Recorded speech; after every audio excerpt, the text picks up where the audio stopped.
everyone. Welcome back to Dad Space. You know, the podcast for dads by dads.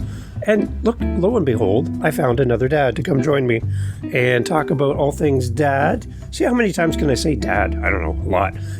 Matthew's here with me, taking a little break from nursing his family. What a great dad. Matthew, welcome to Dad Space. Glad to have you here. Thank you, Dave. It's going to be fun today. I'm looking forward to it. It's good. Yes, you're taking care of your family, which is nice of you. Tell everybody where you are, Matthew, in this big world of ours. Sure. So I come from Long Island, New York. I'm a marriage and family therapist. I've been doing work in the mental health field for going on 14 years now. I've done everything from working with foster care kids to working in a group home with families, providing therapy for them. I've done private practice, and I'm working on my own private practice on the side at this time. And currently I am mostly working with homeless veterans in need of mental health services and housing stability. So that's been the past 6 years I've been doing that. Wow. I've had some vets on the show, and to hear some of their stories and connect with them, they're just like super amazing people. There's something special about anyone that feels that calling to serve their country the way they have. There's something special about those people. I love it. What's your connection with them? Why is that so important for you? Mm-hmm. So my father and my uncle were both veterans in Vietnam. My father sadly passed away in 2011. It was ultimately determined to be from Agent Orange exposure. He went up with lung cancer. So I've always had veterans in my life. Both of my grandparents were World War II veterans as well. My grandfathers, I should say. So it hasn't been a pervasive thing in my family, but that effect that military service has had on the father figures in my life was pretty profound. Wow. My father wasn't much to talk about all of the nitty gritty, but he was a medic in Vietnam. So he had some stories about some of the experience he had trying to help people out who had, who were shot or who lost limbs. And it was traumatic for him. And he went into the medical field after leaving the military. And he was an X-ray technician for about 30 years before he passed away. So he took something that was profoundly difficult for him and traumatic and turned it into something positive that really helped a lot of people. So I think I took some of that from him as well. Yeah.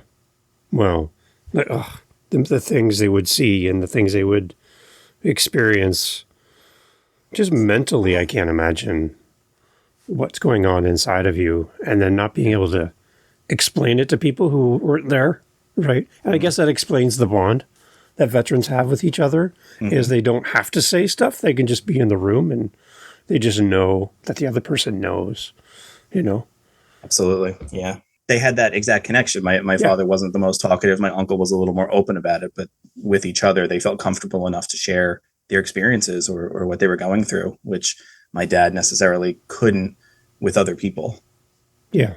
As I know, for me, it's kind of in a similar vein, a little different, but for when I was growing up, one of my dad's friends was in the U.S., you'd call them state troopers, but in Canada, we call them like provincial police here in Canada. And he worked for the Ontario Provincial Police. So I grew up with this larger-than-life man who would come by to see my dad all the time in all these different police vehicles. He drove me once to school in a SWAT van, just the two of us.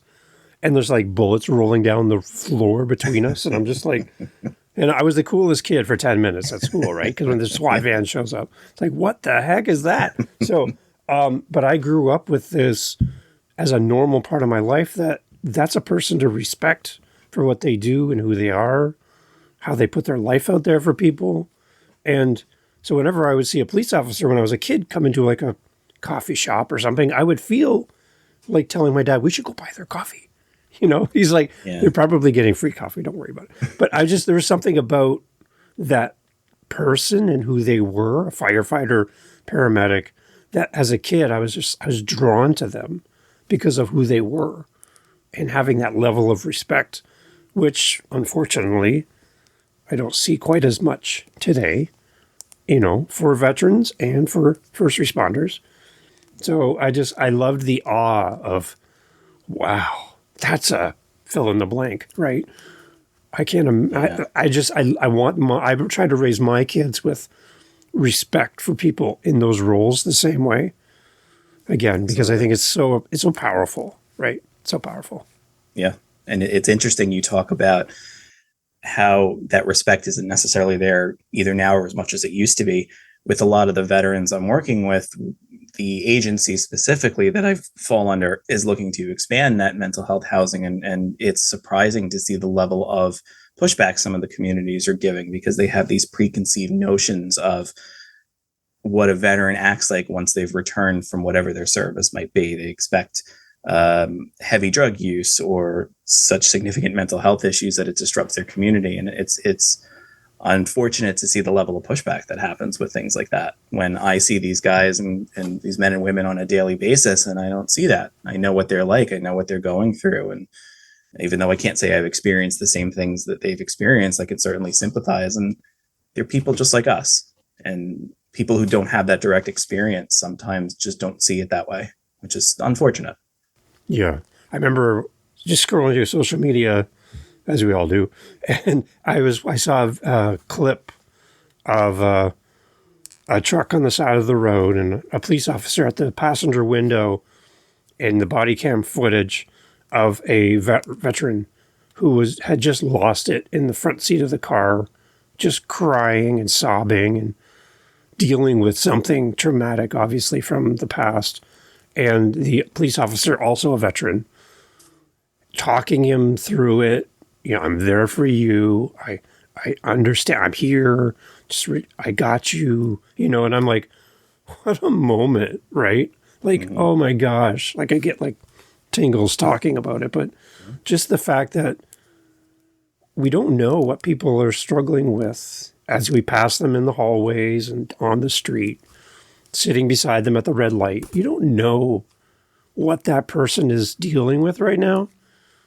And I think all of us humans could be a lot kinder with each other, right?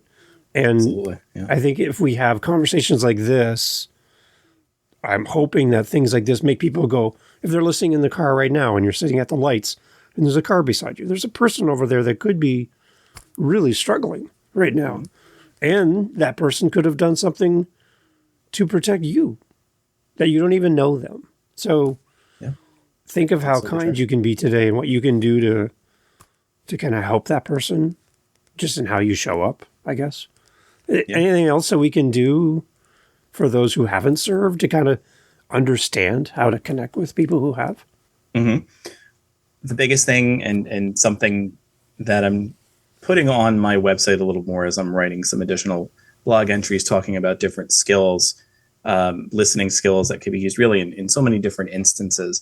And I think that's one of the biggest things, whether you're dealing with somebody who's served or not, is just listening, and listening without judgment. And that's a skill that takes a lot of time to really develop and practice and utilize, and eventually hopefully become second nature.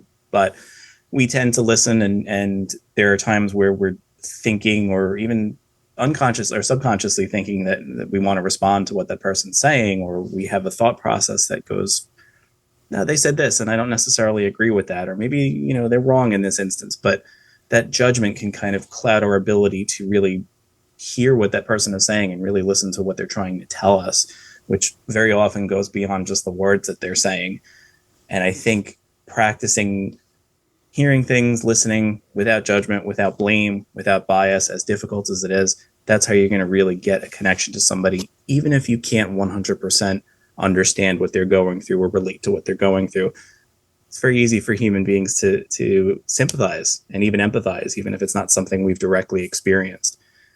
Many people haven't experienced military service, and many in the military haven't experienced combat. So there's even different levels there, where there's some people who have different roles within their service than those who were literally on the front lines.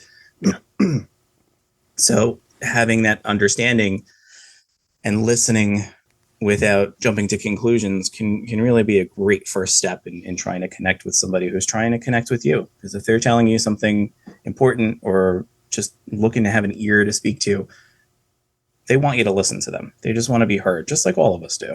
Yeah. Yeah. Okay, so Matthew, tell us more about You're building your own practice. To the person listening who's like, wait a minute, this is exactly who I need to talk to, and I don't know Matthew yet. Talk a little bit about what it's like to work with you. What are your plans for the future? We might even talk about it right now, like how to get in touch with you. We're early in the podcast. We don't normally do this at the beginning, but like all of that stuff, I'm just going to turn it over to you and sit back and listen.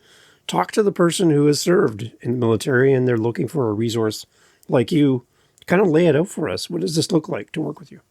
Sure. So right now, so my specialty is I'm a marriage and family therapist. So the way that we have learned to view our perspective of the mental health field is looking at things more holistically. So we're not necessarily looking at just one person as the problem. I've treated individuals, couples, families, worked with kids of all different ages, really as young as 4 years old all the way up to 18, 19, even 21-year-olds right before they're moving out of their home. And one of the things that I try to approach in my therapy sessions is looking at what else might be affecting that particular person or the couple system or the family system. It's very difficult to look at one person and just say, you're the problem, or you're going through this, or you're the reason this is happening. No man is an island, which I know is a very cliche saying, but it's true. We're all affected by the environment that we're in, our work environment, our family environment, social environment. There's so many things that can exacerbate symptoms that somebody might have of any kind of mental health disorder, that sometimes finding out what might be going on outside of the person can really help things too. So when I'm working with an individual person, we'll try to expand things beyond just them walking in and saying, I'm depressed, and let's go through the symptoms and figure out what's going on. Instead, let's see what else is going on outside of you and what might be making it harder for you to address those issues or even just address the symptoms themselves. When I'm working with couples or families as well, it helps to have different perspectives kind of come out at the same time. When I'm meeting with more than one person, I will do my best to make sure that everybody gets heard, everybody gets their voice in. And sometimes those voices can get very loud, or sometimes they can get very quiet and people will just pull back and shut down. And when I'm in these sessions, I'm trying to make sure that everybody really is able to work on what they're there to work on with me and get past some of those difficult barriers that we put up purposely or not. Right now, I'm focusing directly on telehealth sessions. So it is online, video and audio. Good. I'm in process of having an office space as well, hopefully within the next few weeks. Again, I'm located in New York, so it's New York residents only when it comes to the in-person. Yeah. Online as well, but that's open to really anybody who wants to reach out to me. My website, I know you said we do this more towards the end, but it's MJMWellnessNY.com, just a quick plug. But I have a whole calendar on there, and people can sign up for sessions if they want to directly right on there. My number's on there as well. I could be called anytime. If I don't answer, I get back very quickly. Excuse me. And I also provide a 15-minute session for any potential clients to sit down and talk face-to-face with me or virtually and figure out what it is that they want to get out of therapy, because not everybody has been to therapy before, or not everybody knows exactly what to expect or what they're really looking to discuss. So and it's a free 15-minute consultation. We'll just have a conversation. Let's talk about the details. Let's talk about what you want to get into. Sometimes that helps people feel a little more comfortable with engaging in the full process, and we can just take it from there and see how it goes. It's amazing. Okay. I love this, Matthew. One thing I know I've noticed for, like, say, a plumber or an electrician is they're really good at helping everyone else with their plumbing and electrical needs. And usually when they go home, the last thing they want to do is plumbing and electrical. They've done it all day. So their home turns into this mess because, hey, I've done it all day. I don't have time for myself. For you in therapy, I've always been curious about this. Like when I go to the dentist, I wonder, who's my dentist? Like, he can't do his own dentistry. He has to have someone do it for him. Mm-hmm. Like, do you have somebody that you kind of lean on, or is there a resource that helps you as you help others? Like, how does all that work for you personally? Of course. So therapists need therapists. If you're in the mental health field, Yeah. most likely you need some additional help too, and that's okay because we try to keep in mind that it's okay to get help, and we try to encourage that with anybody who's looking for help. It's okay to reach out when you need it. I've been in therapy on and off throughout the years. I've always found it very helpful. I've dealt with my own issues, issues of depression and anxiety, and therapy is, especially when you find a therapist that you're connecting with well, can really help you get over some of those barriers that are being created, again, purposely or not.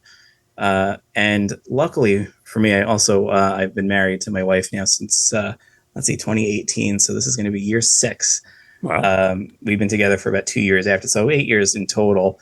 And she's obviously been a wonderful support for me. And my therapy brain, as I call it, sometimes gets in the way a little bit. And she's somebody who's really good at grounding me and saying, okay, you're getting a little too far into the theory and all this. Let's settle down and focus on what we want to focus on. So I think having strong support systems is something I always advocate for, and try my best to keep them within myself in my own life as well, whether it's my wife or I have some close friends I've luckily known since high school. So we have a good relationship for many years. They're people I could rely on if I'm really struggling, and vice versa. I try to make it so it goes both ways. And my dogs help too, and my little kids keep me busy. There you go. You got the whole thing going on. I love it. Matthew, one of the things I have had many conversations with dads on the podcast, listeners to the show as well, there's a few things that come to mind and seem quite common when I talk to dads. And maybe you can talk about this a little bit, but I noticed that, like for me, I'm an empty nester. My 3 kids are adults. They're out of the house. They're pursuing life. I'm happy for them. So my life is a lot different than it was when they were small and everyone under one roof. It's a really weird feeling to know that they're not under my roof anymore, and that'll never be the same as it was when they were small. So I'm kind of dealing with that as a dad with my wife. The 2 of us are now in this big house with just the 2 of us. It's weird. But what I hear from some of the dads that come on the show and dads I meet with is there's this overwhelming sense of dads struggling a little bit with identity as the different seasons of their dad story changes from newborn to toddler and all the way up the line. And then, so the identity, and then they're also dealing with like loneliness. And then as a dad further on, like me, your social circle of friends, true friends, like you could call up and they'd come help you move, goes really, really small.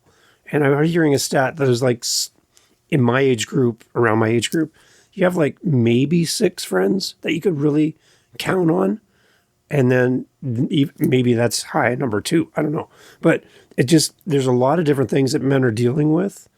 And I'm just curious to get your idea to the dads listening on maybe some of those things, on how can we show up, or what are you seeing in your practice that seems to be some commonalities between some of the people you work with, that maybe a dad today could get some inspiration from you as far as how we live and show up better in the world. So I'll share a little bit about my own experience. So I have a 4-year-old and a 2-year-old. They both just turned 4 and 2 a few months back. So freshly running around the house and keeping dad and mom busy. But when my older one was born, he was actually born prior to COVID and all the shutdowns and everything that happened here. I'm sure your experience similar where you are. And I wound up taking time off of, so we were able to take some family leave, each of us. My wife took her 12 weeks. I took my 12 weeks, which luckily we had jobs that were very supportive of that too. It's not always common, unfortunately, getting a little more common. And while I was home with my son, COVID kicked off. It all happened. And I was at home with a little newborn, just completely focused on him. I didn't have the news on. I was just doing what I could to get sleep when I could, take care of him however I could, waking up every couple hours in the middle of the night to help him out, rotating that with my wife, of course, who is so much better at that stuff than me.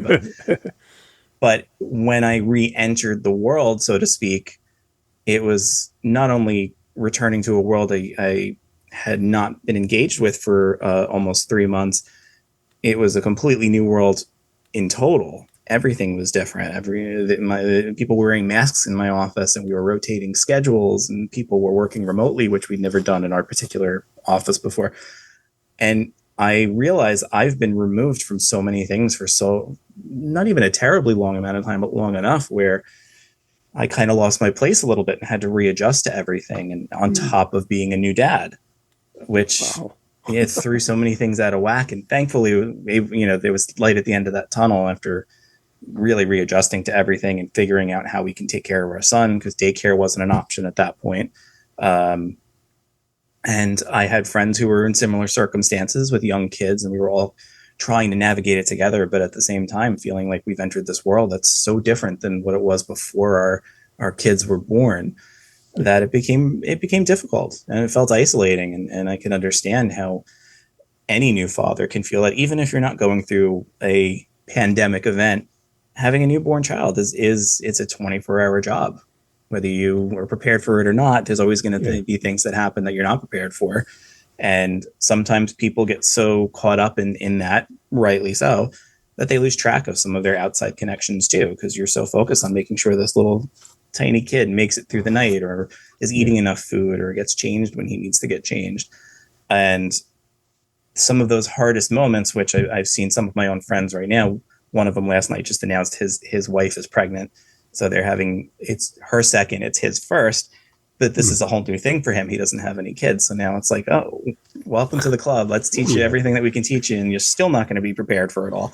Yeah. But my other friend and I, our little group, we have our own kids about the same age. So we know we want to make sure we keep him engaged. We're still here. We'll help you out. We'll have our game night on Fridays. We'll make sure that that you're not doing this by yourself. We're here. And sometimes even just hearing that can really help somebody. Yeah. And knowing you can reach out to somebody can make a difference. And I've seen that over the years in my therapy practice, with people needing to re-identify some of the support systems that they have, or that they hadn't thought of in who knows how long. Sometimes there's family members you always had a good relationship with, but you haven't engaged with them for whatever reason. Maybe now's the time to reconnect. Yeah. There's a lot of things that people can do. And I think, again, sometimes we get caught up because we get sometimes very hyper-focused on one particular thing, which is not a bad or a good thing. But sometimes we lose sight of those things that are kind of on the peripheral. So I try to help people recognize that, and very much try to keep that in mind for myself too. Yeah. Okay. Yeah. Because when my firstborn was born, my biggest question to myself, quietly on my own without telling anyone, was, am I going to be enough in all of this? Like, my wife needs me in a new way. I'm going to have a newborn in my house. I'm going to have diapers to do. I don't know how to change a diaper. There's so much. Like, now there's financial pressure. There's future planning. He's going to be in university. Like, he's not even born yet. And I'm already planning out all these things I have to do now. And I kept coming back to, am I going to be enough? Like, I have to show up in a new way. And there's no manual.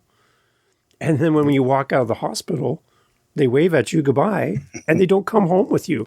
All of the great support of the nurses and doctors and all the care that you get while you're there at the hospital, they don't come home with you. And nobody told me that, right? Give you some diapers and send you on your way. Yeah. They're like, see ya. And I'm like, what if I mess this up? Mm. Yeah. What if I don't know if I've messed this up? I'm like so into my brain and into my thinking and thoughts that I'm like, I'm afraid that I'm not going to be enough. To a dad that's thinking that, what would you say, Matthew? Oh boy, I think I could say to a new dad that we've all been through that. Okay. I remember making sure that I was holding him the right way, or that I was being very careful with absolutely everything, because you feel like you're holding this little porcelain doll that if the wind hits him in the wrong way, he's going to shatter. Yeah. But we absolutely all go through that. And I think that's a very common thing. And I don't think that's necessarily the worst thing to feel either, because it does make you a little more prepared for when something significant or something concerning really does happen.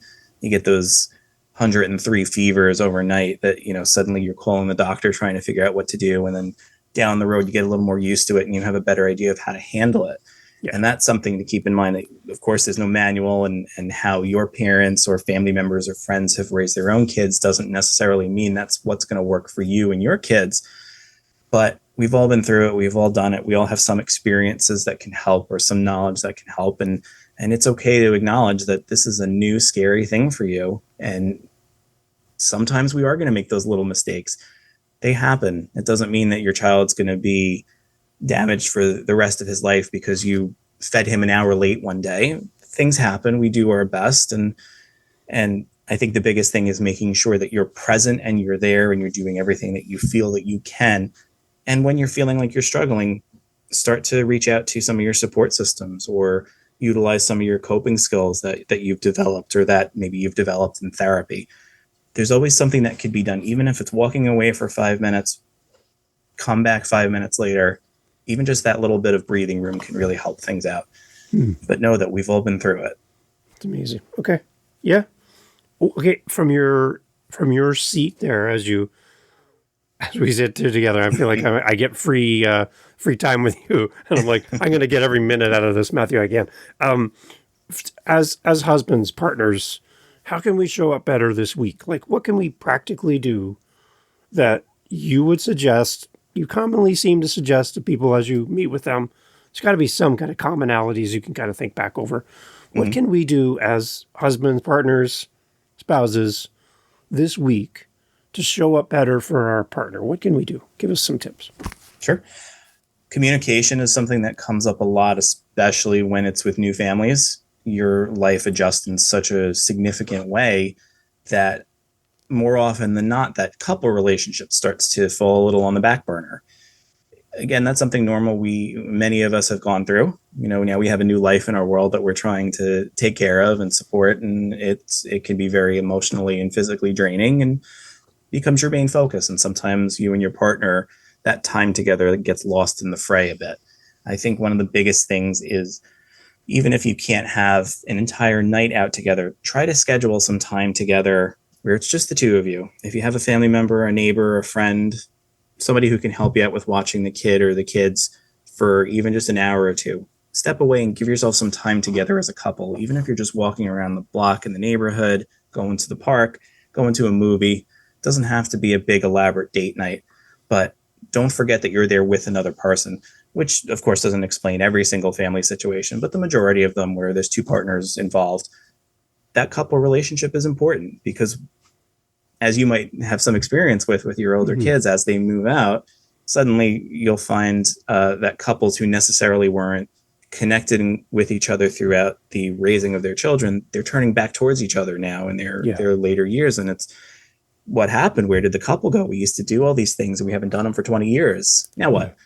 So trying to make sure you're staying connected, even in the littlest ways, can really go a long way, especially long term, in seeing these relationships that I've worked with in the past. Love it. So our podcast is Dad Space, and it's designed for men and dads to talk dad stories. Have you on is amazing. First of all, thank you. Thank you. But one thing I find quite interesting when I look at my stats for my podcast is 65% of my audience are female. That's really interesting. For the Dad Space podcast. And I'm like, okay, I thank you for listening to the podcast. I'm so glad you're here. So let's switch gears a little bit and honor the amazing women that are listening to the show. Oh, absolutely. In addition to all the amazing that you just laid out for us there, from a female point of view, what do men need in those early days as a dad from their partners? Can you give us any little insight from a female point of view that you've heard through your conversations? Because there's some dads going, oh, I'm passing my phone over to my wife, my partner right now for this part, for sure. So Matthew, no pressure, but there's a lot of men here counting on your answer right now. Well, if you want to schedule an appointment with me, there you go. A salesman. Bing. Yeah. Love it. Oh my goodness. I think the biggest thing, and this was certainly something I dealt with myself, is having just that little bit of validation, because we're both together and individually going through such a difficult time as a new father, or even not as a new father, trying to figure out school and sports and homework and, everything that comes along with your kid getting older and entering the bigger world.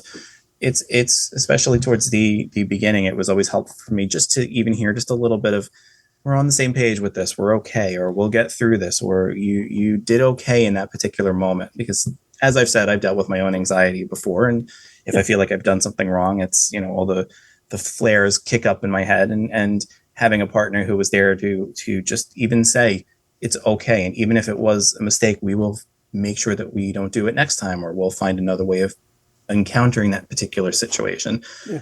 I think that validation and being heard, knowing that your partner is there with you, can go a real long way. And I've been very lucky to have a partner like that. And I know not everybody does, or there's moments where it doesn't feel like you are. Yeah. But that's another skill almost that could be practiced over time. And, your husband is probably, or your partner is probably feeling as much stress and anxiety as you are. And it's okay to connect with that a little bit and see, maybe we could do something about that. Or at least we know if we can't, we're in it together and we'll get through it together. Yeah. And then when you get to having 3 children, you're outnumbered. and now somebody's got to take care of, it's crazy when that happens. I loved it when we had 2, because one for you and one for me. I got it. But yeah, that third one's like, oh, what do we do with this one? How do we handle that? So if that's ever in the cards for you guys, good luck with that. Yeah. But it's amazing. Okay, before we jump off, Matthew, share like a golden dad story from your background with all of your amazing years with these kids so far. There's got to be something that stands out and you're like, I'm a freaking dad. Like, this is so much fun. What was it for you so far that just lights you up? What makes you happy to be a dad? I mean, honestly, right now, I could even say my older son is big into hugs, and he'll just randomly come up to me and say, Dad, can I hug you? And no, I'm not going to say no to that. That's his new thing. Dad, I'm going to give you a hug and come at me. It's great. It's wonderful. And he does it with his mother. He does it with his brother. But for some reason with me, he tends to do it a little more regularly. And it's always such a joy just to have him walk up to me. I could be in another room and, Dad, could I just give you a hug? Of course. How can I say no to that?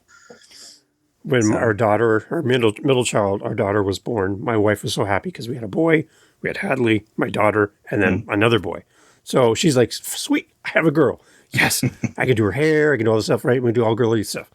And when my daughter was young, she had nice long hair, and my wife would go to do her ponytails. And she'd be like, no, Daddy, do it. Oh, you're talking about stress in the home right now, because I was the only one allowed to do ponytails. Wow. My wife was not allowed to do ponytails. And I'm not particularly good at ponytails, just so you know. But that was my thing. And she was just be like staring me down as I'm doing the ponytail, right? I just love that bond between parents and kids, right? Yeah. And wonderful. What I try to encourage every dad I talk to, as an empty nester looking back, jealous of where you're at right now, right? Going, there will be a day when they're not under your roof anymore. You get 17, 18 summers. You get 17, 18 birthdays, holiday seasons. And then things get weird because they start seeing people and doing things and traveling and going to school and all that stuff takes off. 17, 18 is not a lot of times to do something. And I can tell you the last time that I sat with my daughter in my big comfy chair in the living room watching TV, she climbed up on me and kind of, did the whole snuggle thing. Mm-hmm. I can tell you the last time. And I knew it was the last time. And it was like the most somber feeling ever to know that that'll never happen again, the way it did when she was little. I don't do her ponytails anymore because she's like in her 20s. That would be weird. But there's a moment in time that's coming. And as much as you feel stressed out with school and things and food and feeding and all the cleaning and busyness and cleaning up toys, you're going to miss it. You're going to miss it. So enjoy it, savor it, love on them, because 25 gifts on their birthday is going to mean very little because they don't remember any of those, but they remember those moments of, Daddy, I want to give you a hug like your son's doing. That's going to stick with him for the rest of his life, right? Yeah. And shape his future, right? Yeah. That's amazing. Yeah. So stir that up. Great message. Stir that up.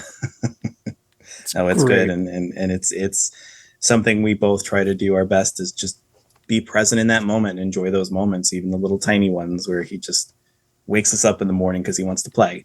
Nice. Yeah. Yeah.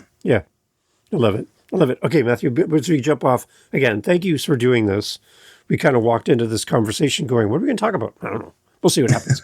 But obviously, you know exactly what you're talking about, and you have such great resources for everyone listening. Let's do it again from the top. Matthew, take us through the website. Take us through how we work with you, where you are most active online, social media, wherever, so that we can connect with you as well. Talk us through it. Mm-hmm. So my social media, I'm primarily on Facebook and Instagram right now. It's MJM Wellness NY. My website is mjmwellnessny.com. You can go on there and find out information about setting up a scheduled appointment with me. We could do our 15-minute consultation appointments, which are free of charge. I take a number of different insurances throughout the state of New York, which I'm adding to all the time. So keep an eye on that. I also provide very low cost sessions for people who aren't going through insurance or who don't have insurance. I want to make sure therapy is accessible and affordable for people, even for those that don't have the ability to. I also have some information there. I'm posting some blogs occasionally with some little tips and some information about couples therapy concepts or skill building concepts. So I try to keep it interesting, and a lot of those get posted on either my Instagram or my Facebook as well.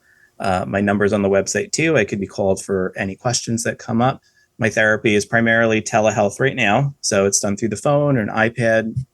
I think of it as doing it in the convenience of your home. And I have evening and weekend hours too. So it helps with families or couples that are working or have kids in school. So it gives a little more time to actually sit down on the couch and have a 45-minute session. And I will have office space soon coming up. That will be posted on my website once that's all set up, hopefully within the next month. And I think that covers everything for the most part.